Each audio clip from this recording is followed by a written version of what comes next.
यावर्षी ठरवलं पण होतं की 24ची निवडणूक लढायची नाही. हे आधी 1.5 वर्ष आधी सांगितलं होतं.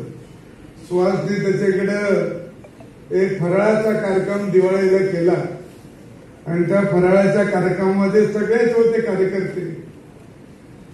आणि मी गेल्यानंतर मला बोलायला लावल्यानंतर माझ्या तोंडातून काही विचार केलेला नव्हता. आधी ठरवूनही गेलेलो नव्हतो, पण सगळं विचार सरळ आला की आता मी त्यांना म्हटलं की आता मी पुढची चालदारकी करणार नाही. माझी चालदारकी 1.5 वर्षावर आली. आता पुन्हा चालदारकी करणार नाही. आणि त्याचा अर्थ लोकांना समजला की मी पुढची निवडणूक लढणार नाही. आणि सगळ्या नेत्यांना पण सांगून टाकलं. मला त्या दिवशी बाळूराव शास्त्रींनी फोन केला होता की फार चांगला निर्णय केला म्हणून. माझ्या मनात असं होतं की आपण खरं म्हणजे शाळा सोडल्यानंतर शेती करावी हा डोक्यात विचार होता. आणि शेती करून आपलं कारण चांगली. आमच्या परिवारामध्ये काकाचा आमच्या 50 एकर जमीन होती. त्यामुळे चांगली शेती करावी असं डोक्यात. आणि शाळेतून जेव्हा येत होतो तेव्हा शेतीत काम करत होतो. मला असेच एकदा पाहुणे आले पाहायला आणि मी सुट्टीचा दिवस होता, घरी नांगर चालू होता. मी म्हणलं मला धरायचं नांगर. आणि नांगर धरत होतो, चांगला दाबून धरत होतो. बैल सुद्धा मागे येत होते, इतका दाबून धरत होतो. कारण ज्याला नांगर माहिती आहे धरायचा त्याला हे कळेल की मोठा पट्टा घेतला आणि नांगर दाबला की बैलाला सुद्धा ओढता येत नाही. आता हे मला तिथं पाहायला आले पाहुणे आणि मी नांगरावर होतो. त्यामुळे त्यांना वाटलं अरे पोरगा असंच राहणार, शेतात राहणार, त्याचं काही खरं नाही, त्याने काही मला मुलगी दिली नाही.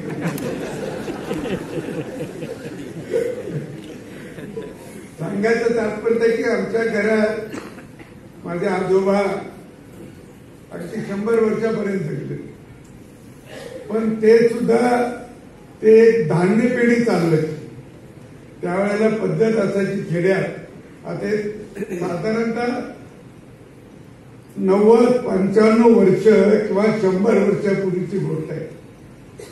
ते इतके वर्ष धान्य पेढी चालवायची की आषाढाच्या महिन्यात लोकांना खायला लागायचं. काही मिळत नव्हतं कारण धान्य संपत होतं.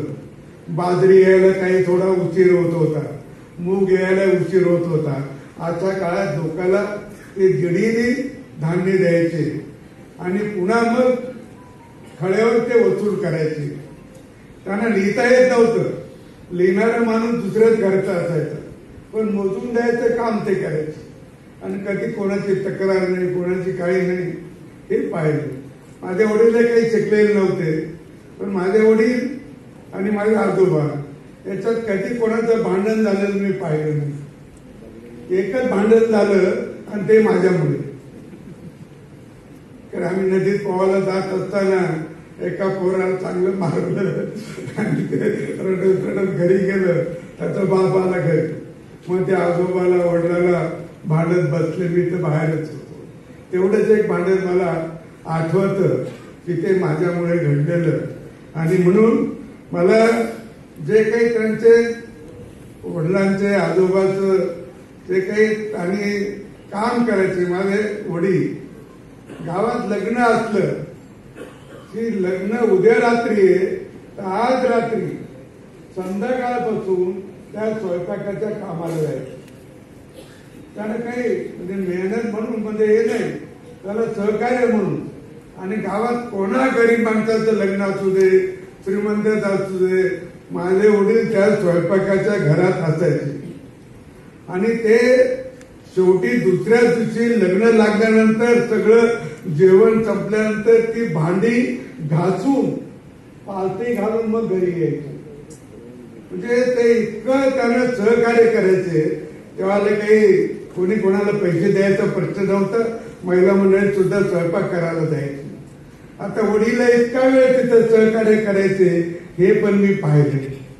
आणि मला असं वाटायचं की आपण खरं म्हणजे असं कुठंतरी काही काम केलं पाहिजे की लोकांना आवडेल. मी 5वी 6वीत असेल, आमच्या गावामध्ये चोर यायची आणि मग गावकऱ्यांनी ठरवलं की जागरण करायचं, जागरण.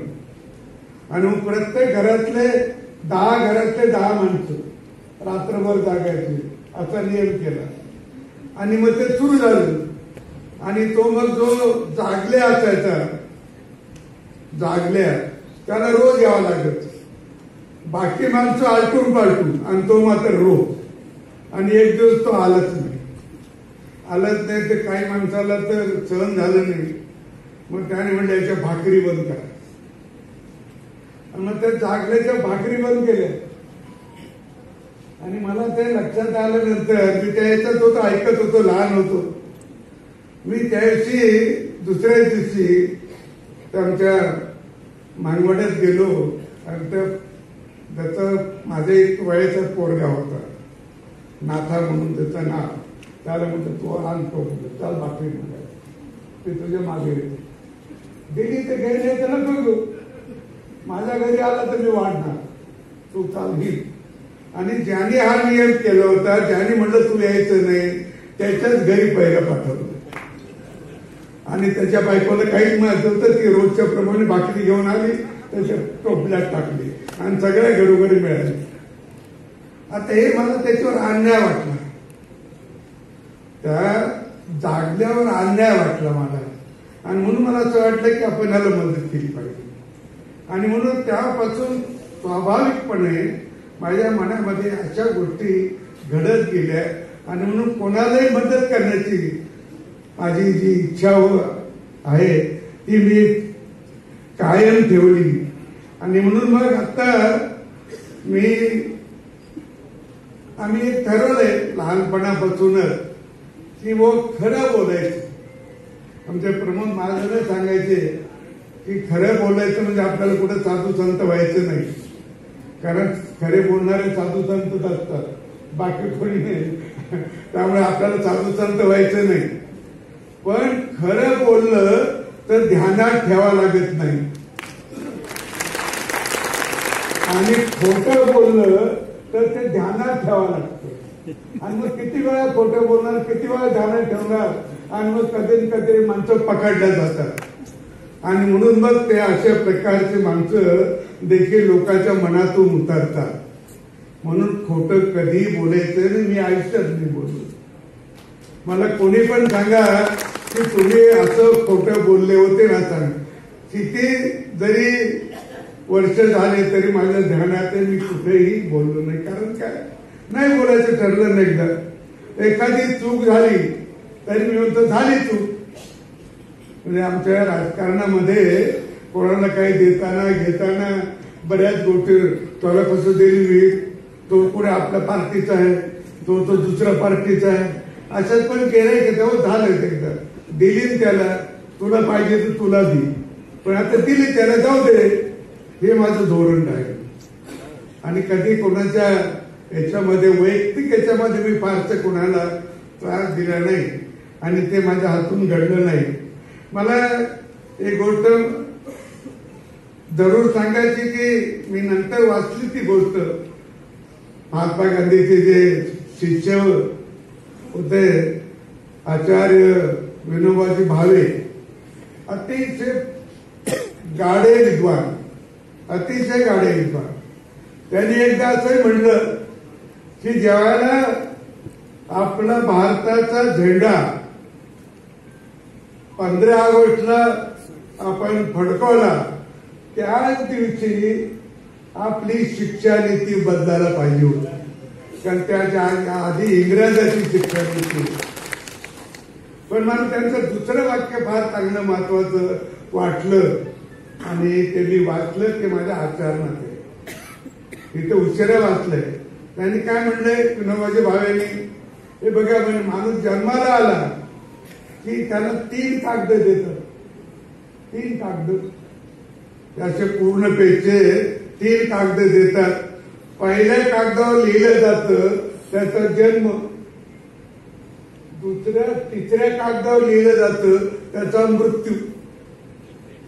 जन्म आणि मृत्यू, आणि याच्यामध्ये जे आहे तो तिसरा कागद आहे ते आपलं जीवन आहे.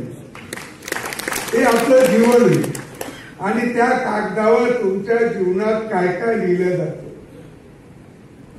त्या कागदावर तुमच्या जीवनात काय काय लिहिलं जातं त्याच्यावर तुमचं सगळं भवितव्य अवलंबून असतं. आणि मग त्याच्यावर चांगलं लिहिलं जावं, चांगलं लिहिलं जात असेल तर मी कधी त्याची चिंता केली नाही, त्याच्याकडे पाहिलं नाही. लिहिलं जे चांगलं केलं ते लिहिलं जाईल, पण एक गोष्ट ध्यानात ठेवली की त्या कागदावर किंवा आपल्या जीवनात कुठे वाईट लिहिलं जाऊ नये, कुठे वाईट लिहिलं जाऊ नये याची काळजी घेतली. चांगलं लिहिल्याबद्दल तर मला सुख नाही, दुःख नाही, पण वाईट लिहिल्या जाऊ नये याचा कायम विचार मनामध्ये रोज रोज मनामध्ये ठेवला. आणि म्हणून रोज आपला दिवस जाताना आपल्या हातून काही चूक तर घडली नाही ना याची काळजी आपण घेत राहील पाहिजे. आणि याची काळजी ज्यावेळेला आपण घ्यायला लागतो त्यावेळेला माणसं स्वाभाविकपणे पुढे जातात, त्याच्या भोवती लोक जमा होतात, तिथं जाल तिथं त्यांच्याकडे माणसं जात असतात. आता मी